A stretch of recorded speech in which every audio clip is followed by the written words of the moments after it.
प्रणाम जी। प्रणाम जी। प्रणाम। जी और सभी सुंदर साथ के चरणों में कोटि कोटि प्रणाम जी।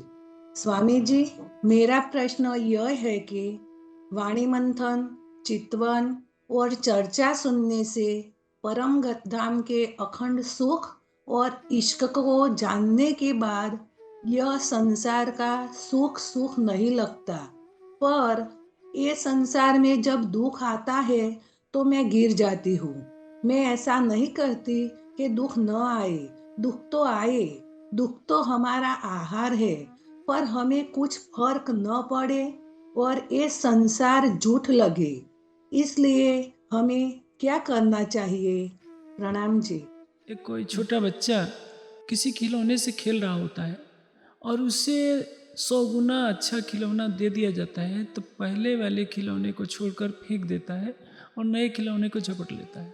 बस यही कहानी है। इस संसार में सुख और दुख का चक्र चलता रहता है। शुभ कर्मों के बदले सुख मिलता है और अशुभ कर्मों के बदले दुख। संसार का कोई भी व्यक्ति चाहे कितना भी बड़ा महापुरुष हो, कितना भी बड़ा सिद्ध हो, सुख और दुख से रहित नहीं हो सकता। यहाँ तक कि श्री देवचंद जी हो चाहे श्री मिराज का तन हो, उनको भी माया में उस जीव को कष्ट झेलना पड़ा। भले ही उस तन में राज्य ने बाद में बैठकर लीला करनी पड़ी है। परमहंस महाराज श्री रामचंद्र दास जी को देखिए, बचपन में कितना दुख देखना पड़ता है, लेकिन सामान्य व्यक्ति इन दुखों से दुखी हो जाता है। और जब हृदय में राज्य की शोभा विराजमान होने लगती है तो सुख दुख ऐसे लगते हैं जैसे कि ये एक सामान्य सी बात होती है। दुख में भी आदमी विचलित नहीं होता और सुख में भी ज़्यादा आह्लादित नहीं होता है कि मैं बहुत सुखी हूँ, क्योंकि उसको लगता है कि यदि संसार स्वप्न के समान है तो इसके दुख भी स्वप्न के समान है और सुख भी स्वप्न के समान है।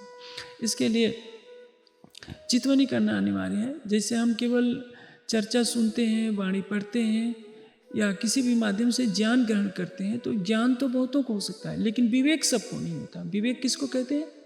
सत्य और असत्य को परखने की जो प्रवृत्ति होती है, हमारी मेधा जब सत्य को ग्रहण करने लगती है, असत्य को का परित्याग करने लगती है और इस क्षेत्र में मतलब निर्णय लेने की क्षमता आ जाए कि हमें क्या करना है, उसको विवेक शक्ति कहते हैं। तो ध्यान में डूबने के बाद आनंद का सागर, प्रेम का सागर जब हमारे हृदय में बसने लगता है, तो जो जो अर्श हुए नजीक त्यों तो खेल हुए दूर। इस चौपाई में इसका रहस्य छिपा है। दुख होने पर भी दुख विचलित नहीं कर पाएंगे, क्योंकि आपके हृदय में आनंद का सागर विराजमान हो रहेगा। आपकी और उनसे एकात्म बोध रहेगा कि हम राज्य के अंग हैं, हम हक में, हक हम में और हक बिना सब ख्वाब की स्थिति की तरफ जब हम बढ़ने लगते हैं तो दुखों से मुझे नहीं लगता कि कोई विचलित होने की आवश्यकता रहेगी।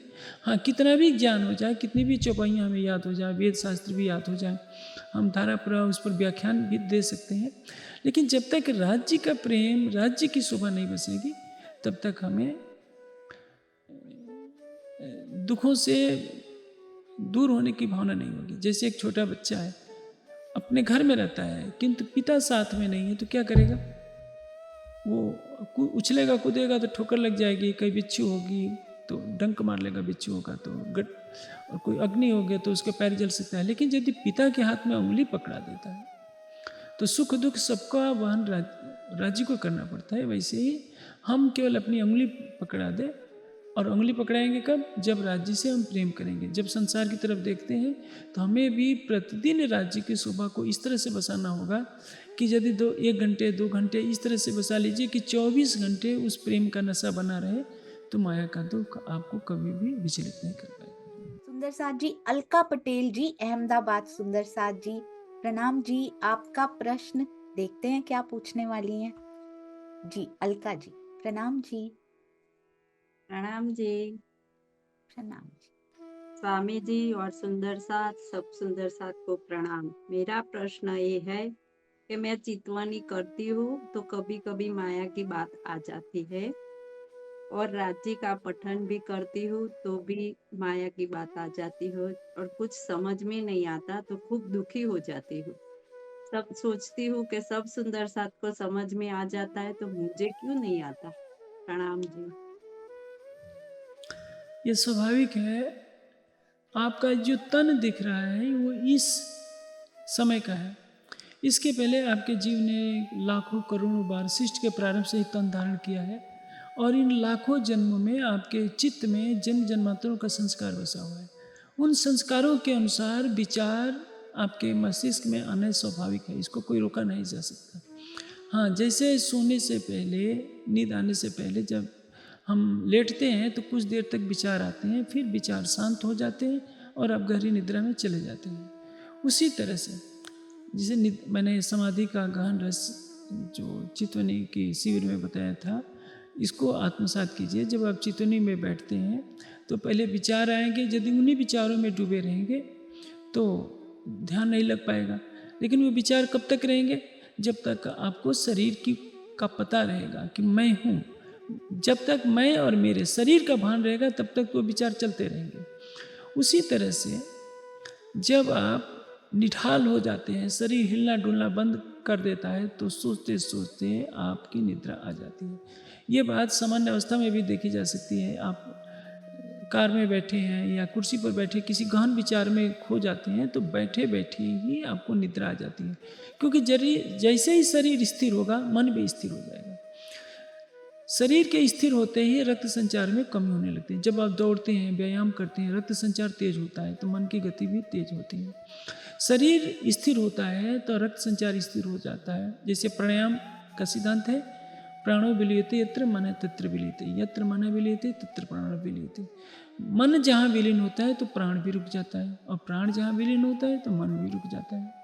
वैसे ही जब आप ध्यान के लिए, चितवनी के लिए बैठते हैं तो शरीर को बिना हिले डुलाए, जरा भी कंपन न हो, स्थिर अचलत्तम सापेक्ष, जैसे दर्शन शास्त्र में कहा गया, अचल होकर, पर्वत की तरह अचल होकर के बैठिए तो परिणाम क्या होगा? आपका रक्त संचार बहुत धीरे धीरे होने लगेगा। पहले विचारों का प्रवाह रहेगा धीरे धीरे। आप जीभ का न हिलाइए, होठ भी न ले, सांस भी धीरे धीरे ऐसा कर दीजिए कि सांस भी बहुत धीरे धीरे चलने लगे तो मन अपने आप शांत हो जाएगा। जो विचार चल रहे हैं वो विचार आने बंद हो जाएंगे और धारणा ध्यान में परिवर्तित हो जाएगी, फिर वो समाधि में परिवर्तित हो जाएगी। ये सबसे सरल तरीका है। मुझे नहीं लगता कि इससे कोई सरल तरीका संसार में हो सकता है। हाँ, एक सामान्य सुंदर साथ के लिए जो बड़े बड़े योगी होते हैं वो तो तुरंत बैठते ही आधे घंटे में समाधि में जा सकते हैं, 1 घंटे में जा सकते हैं।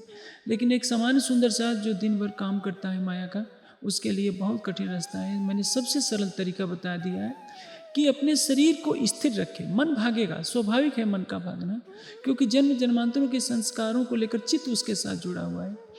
तो थोड़ी देर के बाद जैसे ही आपका शरीर स्थिर होगा, मन की गति विचारों की स्थिर होनी शुरू हो जाएगी।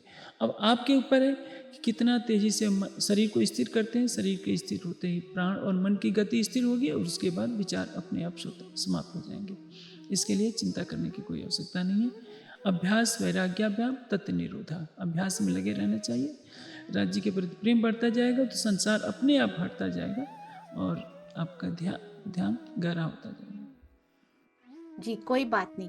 मैं आपका प्रश्न फिर से दोहरा देती हूँ, शायद नेट थोड़ा सा वीक चल रहा है। नहीं, बस ये आ जाएगी, म्यूट हो गया था ना। जी बोलिए। राज्य का पठन भी करती हूँ तो कई बार कुछ समझ में नहीं आता और खूब दुखी हो जाती हूँ। ऐसा है कि आप टीका पढ़िए तो टीका में भावार्थ में सारी चीज़ समझा दी गई है, और वो बात एक बार मन में नहीं बसती है, दोबारा पढ़िए।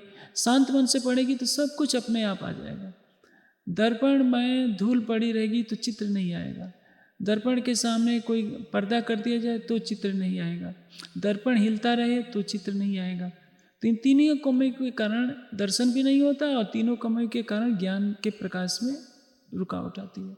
इसको दूर कर दीजिए तो मन शांत हो जाएगा। आप संकल्प कीजिए कि राज्य की कृपा से उनकी वाणी का ज्ञान मेरे हृदय में अवतरित हो। आप व्याख्या और भावार्थ पढ़िए, सब कुछ समझ में आ जाएगा, कुछ भी कठिन नहीं। आइए अब चलते हैं सुंदर श्रेष्ठा जी, जो हैं तो नेपाल से पर अभी ऑस्ट्रेलिया में हैं। सुंदर श्रेष्ठा जी, प्रणाम जी। प्रणाम जी। गुरु जी प्रणाम। सर्वप्रथम स्वामी जी आपके चरण कमल में मेरा कोटान कोटि प्रेम प्रणाम, और सभी सुंदर साथ के हृदय में विराजमान साक्षात परब्रह्म श्री प्राणनाथ पूर्ण परमात्मा के चरण कमल में कोटि कोटि प्रणाम। मेरा प्रश्न है खुदा और परमात्मा में क्या डिफरेंस है। और ये संशय क्यों उठा, क्योंकि आपके जो SPJI यूट्यूब में उपलब्ध वितक कथा 2018 सरसावा के 21 डेज के जो वीडियो में आपने बताया है कि जब मोहम्मद साहब से पूछा जाता है कि कयामत कब आएगा, तब कयामत कल होगा बताया जाता है। और इसके मायने 1000 वर्ष यानी कि खुदा का एक दिन, और 100 वर्ष यानी कि खुदा का एक रात। जबकि हमें चर्चनी में बताया जाता है कि परम धाम में मूल मिलाप में हमें एक क्षण भी नहीं बीता है जब से माया के खेल देख रहे हैं। तो ये जो समय का परिधि है, इसे बात समझ में नहीं आया, इसलिए संशय रह गया। स्वामी जी आप इसे हल कर दीजिएगा। प्रणाम। देखिए, फारसी में जिसको खुदा कहते हैं, अरबी में अल्लाह कहते हैं, संस्कृत में परब्रह्म कहते हैं। दोनों में कोई अंतर नहीं है, भाषा भेद है। जो चर्चनी में आपने पढ़ा है कि एक पल में सब कुछ हो गया, अब जब परम धाम में उठेंगे तो अलस्तो बेरबकुम की आवाज़ आती रहेंगी। अलस्तो बेरबकुम का अर्थ होता है क्या मैं तुम्हारा खामिंद नहीं हूँ। उतरते अरवाहों सो हके कहा अलस्तो बेरबकुम। ये कुरान की एक आयत भी है कि जब परम धाम की आत्माएं इस खेल में आ रही तो राजी ने पूछा कि क्या मैं तुम्हारा प्रीतम नहीं हूँ। तब अले का यार हुआ, तब सखियों ने कहा कि राजी हमारे अतिरिक्त आपके अतिरिक्त हमारा कोई प्रीतम ही नहीं है। ये जो वार्ता की आवाज़ है, परम धाम में उठेंगे तो ऐसे ही दिखती रहेगी, वो सुनाई पड़ेगी। तो यहाँ जो दुनिया के 100 साल, खुदा की एक रात, दुनिया के साल 1000, खुदा का दिन एक, ये जो बात है इस संसार के हिसाब से बताया गया है। जब मोहम्मद साहब इस संसार में आए तो उनको कहना था कि आज से 1100 साल के पश्चात कया खुदा की हम आवसी फरदा रोज क़यामत, कल को आऊँगा। 1200 वर्षों के बाद इस संसार में, 1100 वर्षों के बाद 12वीं सदी में आना था। तो इस दुनिया के हिसाब से बता दिया गया कि जब दुनिया के साल 1000 होंगे तो खुदा का दिन एक होगा, दुनिया के साल 100 होंगे तो खुदा की रात एक होगी। 1100 वर्ष व्यतीत हो जाएंगे, तब परब्रह्म अपनी आत्माओं के साथ इस संसार में पधारेंगे। तो यह जो गणना है इस संसार के अनुसार उस समय बना दी गई है। लेकिन ऐसा नहीं है कि दुनिया के साल 1000 होते हैं तो खुदा का दिन एक होता है, ऐसा नहीं है। जो खुदा है वही परब्रह्म है, वही अल्लाह ताला है, वही राज्य है, और उनके लिए एक पल में यहाँ के अरबों वर्ष भी व्यतीत हो जाएंगे। तो केवल समझने के लिए प्रसंग के अनुसार, जैसे मान लीजिए कि एक भारत का नक्शा आपको बनाना है, तो 1 मीटर के कपड़े पर वो नक्शा बनाना हो ट्रेसिंग क्लॉथ पर, तो पैमाना कुछ अलग मानेंगे कि 1 सेंटीमीटर बराबर इतने किलोमीटर होगा। और यदि कॉपी के रजिस्टर के पन्ने पर भारत का नक्शा बनाना होगा तो आप उसका पैमाना अलग मानेंगे। नक्शा एक है, बनाने वाले आप ही हैं, परिस्थितियों के अनुसार उसकी माप अलग अलग बनाते हैं। उसी तरह से चर्चनी में जो वर्णन है कि वहाँ एक पल भी नहीं बीता, या वाणी में पढ़ते हैं खिलवत में, परिक्रमा में, सागर में, तो यहाँ ब्रजराज जागनी तीनों ब्रह्मांड बीत गए। और जब इस कुरान पक्ष में देखते हैं तो केवल इस जागनी के ब्रह्मांड में जब बसरी सूरत की लीला होती है, अरब में अक्षर की आत्मा आती है, तो जो वचन देती है तो वो 1100 साल को इस दुनिया के हिसाब से बताने के लिए कुरान में 100 साल और 1000 साल का वर्णन दे दिया गया है। इससे परम धाम को किसी भी माप में, गणना में बांधा नहीं जा सकता। वो हमारी बुद्धि में समझ आने के लिए देश काल की परिस्थितियों में बांध दिया जाता है। एक प्रश्न हमारे प्यारे सुंदर साथ जय गोहिल जी का अहमदाबाद से आया है। स्वामी जी, धर्म क्या है, कर्म क्या है? प्रणाम जी। धर्म वो है जो शाश्वत है, अनादि है। आजकल प्रवचनों में तो धर्म की व्याख्या बच्चे भी अच्छी तरह से करते हैं। धर्म जब सृष्टि नहीं थी तब भी धर्म था। और धर्म के 10 लक्षण होते हैं: धृति, क्षमा, दमा, स्तेम, शौचम, इंद्रिय निग्रह, देह विद्या, सत्यम, अक्रोधो, दशकम धर्म लक्षण। ये लक्षण जिस व्यक्ति में है उसको धार्मिक कहा जाता है। और धर्म की पहचान कैसे की जाती है, उसके लक्षण क्या है? श्रुति, वेद का कथन हो, स्मृति, धर्मशास्त्र का कथन हो, सदाचार के अनुकूल हो, और स्वच्छ प्रियमात्मना, और अपनी अंतरात्मा को प्रिय लगने वाला हो। धर्म के 10 लक्षणों की पहचान इन 4 लक्षणों से की जाती है। जहाँ ये 4 लक्षण मिलते हैं समझना चाहिए कि वो धर्म के अनुकूल है। जो वेद में लिखा है वो धर्म है, जो शास्त्र में प्रतिपादित है, मनीषियों ने लिखा है, वो धर्म है। शिष्टाचार के अनुकूल जो बात हो वह धर्म है। और जो हमारी आत्मा साक्षी दे। सब लोग कहेंगे कि ये सही है। जैसे किसी की चोरी करना है, आपके 10 मित्र हैं और 10 मित्र करें कि चोरी कर लेने में कोई धर्म नहीं है, लेकिन आपकी अंतरात्मा से हृदय से आवाज रही कि नहीं ये गलत है, तो समझिए कि ये धर्म का लक्षण है। तो जो सत्य है वही धर्म है, जो सत्य है वही परमात्मा है। सृष्टि किससे चल रही है? धर्म से चल रही है। सत्य सत्येन उत्वित्ता भूमि, सत्य से पृथ्वी टिकी हुई है। और व्यास जी ने क्या है, धर्मो रक्षति रक्षता, जो धर्म की रक्षा करता है धर्म क्षत्रिय के समान उसकी रक्षा करता है। धर्म किसी पूजा पाठ को नहीं करते हैं। जो परम सत्य है वही परमात्मा है और वही धर्म है। जो सत्य के विपरीत जो कुछ है, असत्य है, मिथ्या है, वो उसको अधर्म कहते हैं। तो जो धर्म के अनुकूल किया जाए वही कर्म है। शुभ कर्म जो धर्मानुकूल हो, और अशुभ कर्म किसको कहते हैं? जो धर्म के विपरीत हो। विशिष्ट कर्म किसको कहते हैं? यदि हम परमात्मा को पाने के लिए, जो सत्य का मूल है, धर्म का मूल है, उसको पाने के लिए जो भी ज्ञान भक्ति वैराग्य का मार्ग आप अपनाते हैं उसको विशिष्ट कर्म कहते हैं, विकर्म। और अकर्म किसको कहते हैं? जब हम परब्रह्म की प्राप्ति कर लेते हैं, प्रीतम को दिल में बसा लेते हैं, तो हम सब कुछ करते हुए भी नहीं करते हुए माने जाते हैं, इसको कहते हैं अकर्म। जैसे कोई परमहंस किसी महिला के सिर पर हाथ रख दिया, कंधे पर हाथ रख दिया, उससे पूछा जाए कि क्या तुमने हाथ रखा था? कह देगा कि नहीं, क्योंकि उसको पता ही नहीं है कि स्त्री है। तो इसलिए वो सबसे परे होने के कारण, त्रिगुणातीत अवस्था में होने के कारण उसके किसी भी कर्म को कर्म नहीं माना जाता है। यही कारण शंकराचार्य ने कहा है कि नित्रैगुणे पथ विचरता को विधि को निषेधा। जो सत्व रजतम से रहित मार्ग पर विचरण करते हैं उनके लिए कोई विधि या निषेध नहीं होता। तो कर्म अलग है और धर्म अलग है। धर्म के अनुकूल जो आप कर्म करेंगे वो वही कर्म कहलाएगा। धर्म क्या है? अंतरात्मा से पूछिए, वेदशास्त्र से पूछिए, जो सत्य है, परम सत्य है, वही धर्म है। आप कोई वेशभूषा धारण कर लेते हैं, खूब पूजा पाठ करते हैं, खूब मंदिर में रहेंगे, तो इसका अर्थ ये नहीं है कि आप धार्मिक हो गए। धार्मिक वो है, धर्म वो है जो 10 लक्षणों का निर्देश करता है, जो मैंने अभी मनुस्मृति के अनुसार बताया। धृति, धैर्य हो, क्षमा, इंद्रियों का दमन, अस्तेय, चोरी न करना, शौच, आंतरिक और बाह्य पवित्रता, इंद्रियों का निग्रह, इंद्रियों को विषयों में नहीं जाना, बुद्धि का सत्य प्रयोग, बुद्धि विवेकशील बुद्धि का ग्रहण करना, बुद्धि से सत्य सत्य का निर्णय करना, विद्या का होना, और सत्य और क्रोध न करना। ये धर्म के 10 लक्षण हैं। जिसके पास है वो धार्मिक है।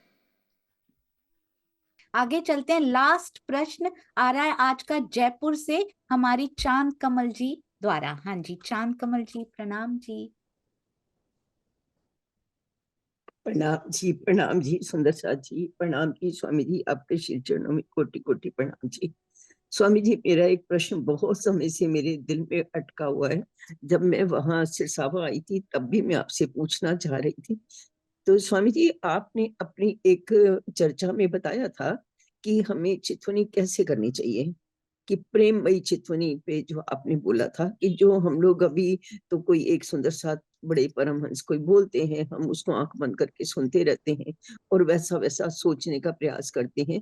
आपने बताया था वो तो चलचनी है, वो चितवनी नहीं है। मुझे भी लगा हाँ बात तो ठीक है। फिर आपने जो प्रेममयी चितवनी बताई उसमें आपने बताया कि पहले विचारों से शून्य होना पड़ेगा। पहले तो आप अपने शरीर को स्थिर कीजिए, फिर मन को स्थिर कीजिए, फिर उसके बाद आपकी मतलब चितवनी लगेगी। तो वो करने का मैं बहुत प्रयास करती हूँ। कभी कभी बहुत रेयर में शायद 1 या 2 बार ऐसा हुआ कि बिल्कुल शरीर से हट गई, आगे चितवनी तो नहीं लगी, लेकिन वो अवस्था भी बड़ी सुंदर लगी, बड़ा सुकून मिला उससे, लेकिन वो लगती नहीं है। बहुत कठिनाई से लगती है, नहीं लगती है। अब स्थिति ये है कि वो वाली चितवनी तो हमारी लगती नहीं, और ये वाली चरचनी वाली में हमारा मन नहीं लगता।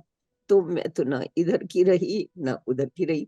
जब बैठती हूँ तो वो करने की कोशिश करती हूँ, वो लगती नहीं। ये लगाती हूँ तो चूंकि इसमें मन नहीं लगता तो मैं उसको बंद कर देती हूँ। तो मुझे क्या करना चाहिए स्वामी जी? ऐसा है, क्लर्क की नौकरी के लिए केवल आवेदन करिए, तुरंत नौकरी मिल जाती है। आईएएस के लिए दिन रात पढ़ाई करनी पड़ती है, फिर 6 इंटरव्यू के लिए बैठते हैं, प्रश्न करते हैं, उसमें सफल होने के बाद चयन किया जाता है कि ये व्यक्ति आईएएस पद के उत्तराधिकारी होता है। हो सकता है कि परीक्षा पास देने के बाद इंटरव्यू में छांट दिया जाता है। मेरी जन्मभूमि का एक लड़का था, वो IFS में इंडिया में पहला स्थान लाया था 2 बार। पहली बार का तो पता है, दूसरी बार भी लाया था शायद, लेकिन इंटरव्यू में छांट दिया गया क्योंकि वो एक किसान का लड़का था। इंडिया में पहला स्थान पाने के बाद भी उसको IFS के इंटरव्यू में से बहिष्कृत कर दिया गया। आप सोचिए उसके ऊपर क्या गुजरी होगी। उस दिन रात उसने अपने कक्ष को ही पूरा पुस्तकालय बना लिया था। मैं जब संन्यास के प्रारंभिक जीवन में 19 साल की अवस्था में था, तो वो मेरे से कुछ साल बड़ा था। मैं इलाहाबाद में उसके कमरे में मिला था। तो आपको निराशावाद नहीं करना चाहिए, हमेशा सोचना चाहिए कि राज्य हल पर हमारे पास है। जो ज्ञान है आपके पास चरचनी का या सागर श्रृंगार का, वो आपके हृदय में तो भरा हुआ है। जैसे कोई बात सोच करके आप सपना सो जाते हैं, तो सपने में ज्ञान जो सोची बात हुई है उसके अनुसार प्राय सपने आ जाते हैं। उसी तरह से जब चितवनी करते समय जैसे जैसे हो शून्य अवस्था एक बार आएगी, विचारों को समाप्ति करना। देखिए एक जो समाधि की अवस्था होती है उसमें विचारों की शून्यता होती है, लेकिन लक्ष्य को लेकर के। मैं शून्य समाधि के लिए नहीं कह रहा हूँ, जागृत समाधि जो चैतन्य समाधि हो, प्रेममयी समाधि। इस योग की पद्धति में चित्त की वृत्तियों का निरोध किया जाता है कि वृत्तियाँ हट जाए, मन से मनन, चित्त से चिंतन विवेचन हट जाए, मन विषय से रहित हो जाए। लेकिन चितवनी में लक्ष्य केंद्रित किया जाता है राज्य की शोभा, और उसमें राज्य की शोभा में इतना डुबो दीजिए जैसे कि मुखारविंद है तो मुखारविंद की शोभा में इतना डूब जाइए कि आंखों का पता ना चलो। जो गालों को देखे तो आंखों के बारे में बिल्कुल मत सोचिए, होठ को देख रहे हैं तो गाल को मत देखिए, गले को देख रहे हैं तो कानों की तरफ मत देखिए। जिस शोभा को देख रहे हैं एक बिंदु लेकर उसी की शोभा में डुबाने का प्रयास कीजिए, फिर विचार अपने आप शून्य हो जाएंगे। आगे क्या करना है, आगे का निर्धारण राज्य करने में। इसलिए तो मैंने निजानंद योग में इस बात को लिखा है कि दोनों तरफ करना है। राज्य की शोभा में भी बीच बीच में भागते रहना है, और जब तक मन सुई की नोक के बराबर भी वस्तु पर एकाग्र न हो जाए तब तक यही करना होता है कि उसके राज्य की शोभा में इतना डुबो दीजिए कि कोई मन विचार में ना। एक बिंदु लीजिए और उसी में डुबोइए, मुख पर, होठ पर, गाल पर, नासिका पर, जहाँ भी आपका दिल लगता है। पूरे शरीर में स्वरूप में भागते ना रहिए कि हाथ भी देख लूँ, पैर भी देख लूँ, आभूषण भी देख लूँ, तो विचारों की श्रृंखला शुरू हो जाएगी और उसमें ध्यान लग नहीं पाएगा। इसलिए उसमें पूरी तरह से डूबने के लिए आवश्यक है कि विचार रहित होकर एकटक अंतर्दृश्य देखा जाए। जैसे कोई 2 प्रेमी हों, 2 मित्र हों, 2 भाई हों, वर्षों के बाद उनका मिलन होता है तो मुख से आवाज़ भी नहीं निकल सकती, गले भी नहीं मिल सकते, केवल एकटक दृष्टि ही देखते रहते हैं। वैसे ही उस प्रेम विह्वल अवस्था में राज्य को देखने का प्रयास कीजिए तो वो अवस्था प्राप्त हो जाएगी। अधिक जानकारी हेतु हमारी वेबसाइट www.spjin.org पर आएं और हमारे YouTube चैनल को सब्सक्राइब करें। धन्यवाद।